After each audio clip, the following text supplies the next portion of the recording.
За сайн уу, сонин сайхан юу яцгаана. Хэдүүлээ энэ удаагийн бичлэгээр 2023 онд нээлттэй хийжсэн Paradise гэдэг нэртэй Германы акшн болон sci-fi жанрын киног хураангуй үздэсгэх болно. Ингээд бичлэгээ хүлээн авч үздэсгэнэ үү. Манай энэ удаагийн бичлэг нь movie recap, review болон informational зорилготой бөгөөд олон улсын спорттой холбоотой компанитай хамтран хүргэгдэж байна. Хамтран ажиллаж буй байгууллагын талаарх дэлгэрэнгүй мэдээллийг комент хэсэгт байршуулсан тул хүсвэл комент хэсэг рүү орж үзээрэй. Мөн энэхүү контент нь зөвхөн мэдээллийн зориулалттай educational review төрлийн видео болно. За тэгэхээр баян хүн технологийн тусламжтайгаар залуу хүнээс насыг нь худалдаж аваад тэр дороо залуухан болчихдог. Харин насаа зарсан залуухан хүн нь яг тэр зарсан насныхаа тоогоор тэр дороо хөгшөрчөгдөг. Алс холын ирээдүйд манай киноны үйл явдал өрнөдөг ба кино эхлэх үед бид нар киноныхон гол дүр болох Макс хэмээх залуутай танилцдаг. Макс бол баян хүмүүст тохирох залуухан доноруудыг олж уулзаад насаа зарахыг санал болгодог нэг төрлийн зуучлагч бөгөөд энэхүү өдөр Макс 18 настай хүүгийн гэрт нь ирж аав ээж хоёрын дэргэд уулзаад хүүгийн 15 жилийг 700 мянган евроор худалдан авах санал тавиад гэрээгээ амжилттай хийчээд ажил руугаа яран явдаг. Түүний ажилдаг компани нэрийг Айн гэдэг бөгөөд энэ өдөр захирал нь нийт ажилчдынхаа өмнө манай Максыг тайзан дээр урьж гаргаад оны шилдэг ажилтан хэмээн зарлаж шагналд гартуулж өгөнгүүтээ нийт ажилчдтай хандан бид бол хүн төрлөختний ирээдүй. Бид бусдад залуунаас ирж хүч дахин шинээр амьдрах боломжийг олгодог. Та нар хийж байгаа ажлаараа бахархах хэрэгтэй гэж хэлэнгүүтээ хурлыг өндөрлүүлдэг ба нөгөө талд эдний компани үйл ажиллагааг эсэргүүцдэг Адам гэдэг нэртэй нэгэн террорист бүлгэн байдаг ба Адам чод хүн нэг л амьдрах ёстой хөгшөрсөн нь бол хөгшөрсөн. Дахид залуужиж болохгүй. Хөгшин хүн залуу хүнээс насыг нь худалдаж аавна гэдэг байж боломгүй дээрэм. Хинч хөгшин хүнд насаа зарж хөгшин болохыг хүсдэггүй. Харин эдний компани зөвхөн ядуу хүмүүсийг онилоод тэднийг гарцгүй болгож насыг нь заруулдаг. Тийм болохоор Айны хийж байгаа үйлдэлүүд бүгд буруу гэж үзээд эдний компаниар үйлчлүүлээд дөнгөж саяхан залуутсан бүх хүмүүсийг хороочдог. Sensationell. Personal und die Angehörigen hat er verschwunden.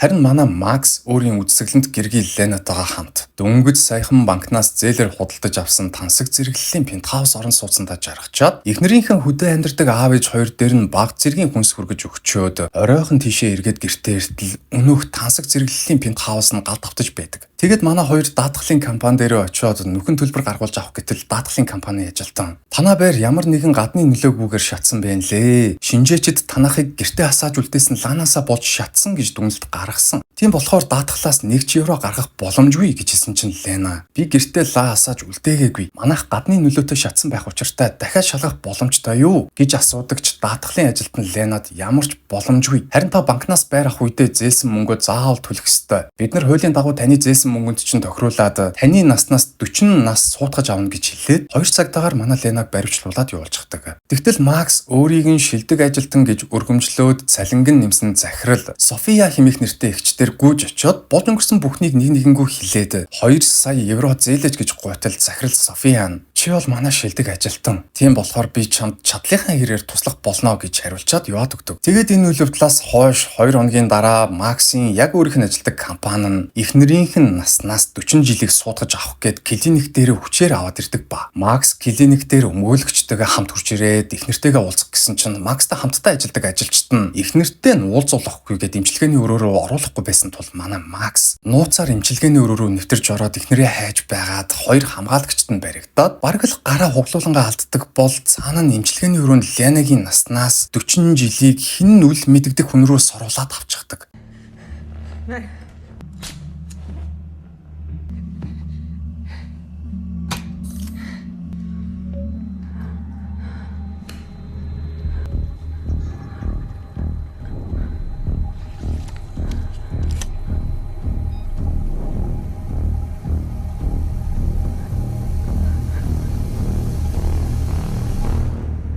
Ингээд бүхэл бүтэн 40 насаа хулгайд алдсан гэхүү альсвал дээрэмдүүлсэн гэхүү Лена маань нэг хэн шөнийн дотор 40 насаар хөгшрөөд зогсохгүй маргааш нь гидсэндэг хүүхдээ хүртэл алддаг ба Макс ихнэртэй би чамаагаа заавал буцаагаад 40 жилээр залуу болгох болно. Би чамдаа тохирох донор заавал олох болно гэж амлангуудаа ажил дээрээ буцаж очиод захирал Софиятайгаа уулзаад мөнгө зээлэх гэтэл захирал София нь багаар залуучаад эхэлсэн байхаас гадна эдний клиник дээр манай Максыг ихнэртэй нь уулзуулахгүйгээд гарыг нь өчөж байсан байсан хоёр хамгаалагч хоёулаа захирлыг нь хамгаалаад зогсож байдаг. Тэгсэн чинь Макс захирал Софияга эхнэрийнх нь насыг хулгайсан болохыг мэдэнгүүтээ эхнэртэй хэлэх гээд иртэл эхнэр нь одоо хоёулаа салъя. Чамд гэрэл гэгээтэй ирээдүй байгаа. Харин би зүгээр л өнөө маргаашаа хүлээхэр болчихлоо. Одоо би 50 байж байгаад амьсгал хураамаар байна. Намайг аав ээж хоёр дээр мэн хүргээд өгөөч гэж гуйгаад хөдөө амьдардаг аав ээж хоёр дээр хүргүүлж ирээд манай Максаас аргагүй ирэхэнд салдаг. Ийхүү хайр технэрээ алдсан Макс цэцэрлэгт хүрээлэнгийн сандал дээр сууж байгаад нэг жаахан охиноос насанд хүрсэн эр хүн ирээд хар тамхи худалдаа авч байгааг санамсаргүй харангуйтаа өнөөх жаахан охиныг нууцаар дагаж байгаад яг тамхиа татах үед нь ирж уулзаад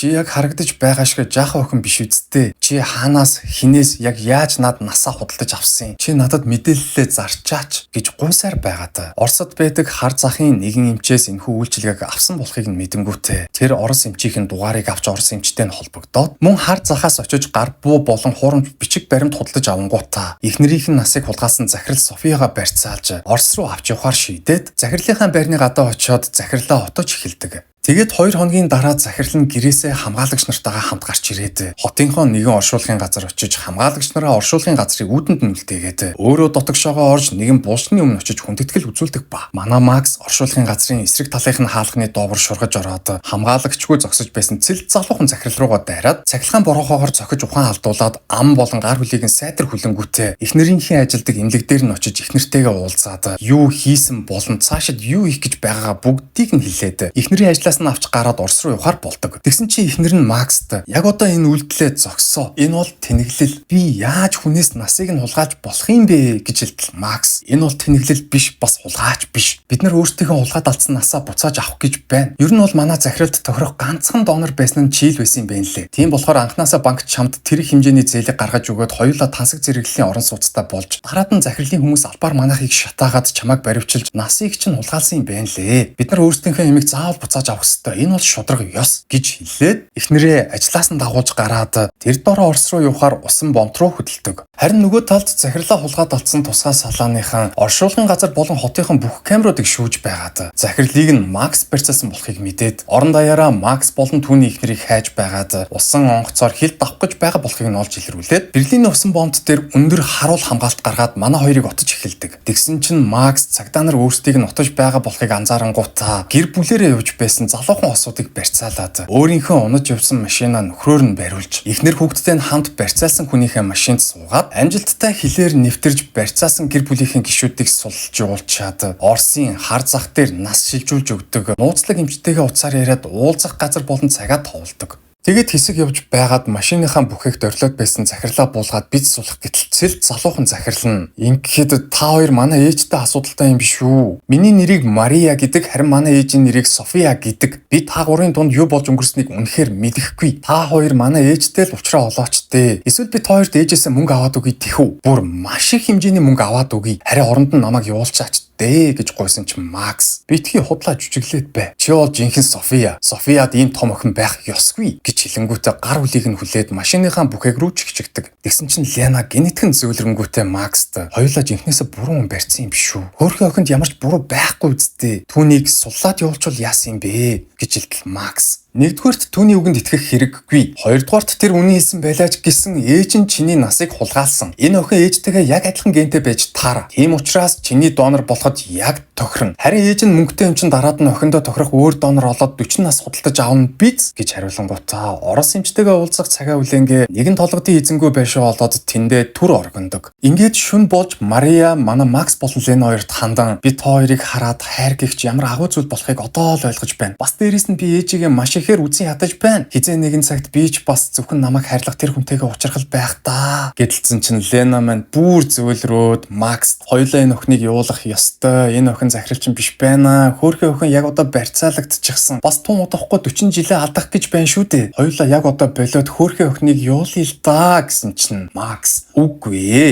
Энэ охин Мария биш. Энэ бол София. Чиний насыг хулгайлсан манай захирал чи үгэнд нь юусоо итгэж болохгүй гэж хэлэнгүүтээ барьцаалсан охиныхаа гар хүлийг сайтар гихч нь хүлчээд нүднийхээ хорыг гаргахаар эхнэртэйгээ түрхэн зур дуг хийдэг. Тэгтэл Софиягийн хамгаалагч хүлсний цэргүүд нь манай Максыг мөшөгсөөр байгаад байгаа газрын байршлыг тогтоогоод шууд тухайн байршил руу нь хөдөлдөг ба үүнтэй зэрэгцсэн эдний компани үйл ажиллагааг эсэргүүцдэг террорист бүлэгмийнхэн хүртэл давхар манай Максыг хайсаар байгаад төрүүлж олж ирэнгүүтээ Максыг их нэртэй нь хамт мөн барьцаасан охинтой нь гээд гурвууланган давхар барьцаалж аваад террорист бүлэгмийн толгойгч бололтой нэгэн бүсгүй Макс тандан чи өөрийгөө захирал Софияга барьцаасан гэж бодож байгаа байх. Гэхдээ энэ охины нэрийг Мария гэдэг Софиягийн том охин нь. Харин София бол яг одоо хүсний цэргүүдтэйгээ наашаага ирж байгаа. Тэр хүсний цэргүүд дунд нь манай нэг туршил байгаа учраас бид нар энд төрүүлээд ирчихсэн юм. Бидний гол зорилго бол танаа захирал Софияг энд ирснийхэн дараа шууд хорох. Тийм болохоор чи бидэнд тусалж Софияг энд ирснийхэн дараа энэ барилга руу гав ганцааранган дагуулж орж ир. Харин үгүй гэх юм бол их нэрийг чинь яг одоо нүдэн дээр чинь хорооно гэж сүрдүүлээд Максыг өөрсдийнхөө талд ажилуулахаар болдог. Ингээд төд удалгүй София хүсний цэргүүдтэйгээ хамт манайхны барилж байгаа барилгын гадна талд иртэл Макс барилгаас ганцаархнаа гарч ирэнгүүтээ Софиятай уулзталд София цэл залуухан бүсгүй болж хувирсан байхаас гадна Макс асар их хэмжээний мөнгө санал болгоод оронд нь охиноо авъя гэж гуйтал Макс тэрхүү саналыг нь хүлээн зөвшөөрч Софияг охинтой нь уулзуулахаар барилга руу хамт хоёулахнаа орох гэж байгаад ганцаархнаа биш гэдгээ санамсаргүйгээр мэдэгдээд хоёр талаас бөөн буудалцаан болж буудалцааны үеэр хоёр талын цэргүүд ээлж дараалан хүцгээж Макс барилга руу гүйж ороод Лена болон Мария хоёрыг дагуулж зүгтаагаад машиндаа суулгах гэтэл Мария хаанаас ч бүүн мэд буудалцааны үеэр олж авсан гарбууга гаргаж ирээд шууд Лена руу чиглүүлж байгаад гохоод дарчихдаг. Тэгсэн чинь Мариягийн олж авсан гарбуу нь азар сумгүй байж таарад Лена өөрийг нь хороохоор оролцсонд уурлаж Марияг ухаан хацтлан зодонгуудаа машин руугаа чигчээд Макстай хамт тулаан болж буй газраас зүгтэж Орос эмчтэй уулзах байршил руугаа хөдөлдөг. Тэгсэн чинь Макс Ленад бодоод байсан чинь энэ их өмнө бас энэ их буудалцаан бүгд л надаас болох шиг боллоо. Хоёулаа энэ охиныг тавьж явуулах хэрэгтэй юм байна. Софиягаас л насаа буцааж авах хэрэгтэй болохоос охиноос нь авч болохгүй юм байна. Бодоодсэн чинь энэ охинд ямар ч буруу байхгүй юм байна гэж хэлтэл Лена уурлаад. Чи энэ бүхний дараа ингэж тэнэгдэх байсан юм уу? Намайг болиё гэж хэлж ах чи болохгүй гэдсэн биз дээ. Тэглээч ээж нь миний насыг хулгайлаад зогсохгүй. Охин нь над руу гарбуу чиглүүлж байгаад гохоо дарсан. Би заавал охиноос нь өөрийнхөө насыг буцааж авна. Харин чи яг одоо энэ машинаас буу гэж орилж чарлангуутаа өөрийнхөө хоолоонд хутаг тулгаж Максыг сүрдүүлээд машинаас буулгангуутаа Орос эмчтэй уулзахаар тохирсон газартаа Мариятай хамт хурч ирээд Мариягийн 40 насыг нь өөрлөгөө шилжүүлэн авдаг. Ингээд энэ бүх үйл явдлаас хойш бүтэн 1 жилийн хугацаа өнгөрч Мария 40 насаар хөгшин болчихсон өөртөө тохирох донор хайсаар өдөр хоногийг хэвтрийн байдалтай өнгөрөөж харин Лена маань шинэ нөхөртөөгөө далайн ирэхээр зугаалж үүнийг нь Макс нууцаар ажиглаад зогсохгүй хуучин ажлынхаа үйл ажиллагааг эсэргүүцдэг террорист бүлэгмийн гишүүн болсон байхаас гадна яг одоо террорист бүлэгмийн гишүүдтэйгээ хамт хуучин захирал Софияга хороохоор хөдөлж буй дүр зураглал гарснаар энэхүү киномын төгсөж байгаа. За энэ хүртэл бичлэгээ дуустал нь үзсэн танд маш их баярлалаа. Тэгээд дараагийнхаа бичлэгээр уулзтлаа. Түр баяртай.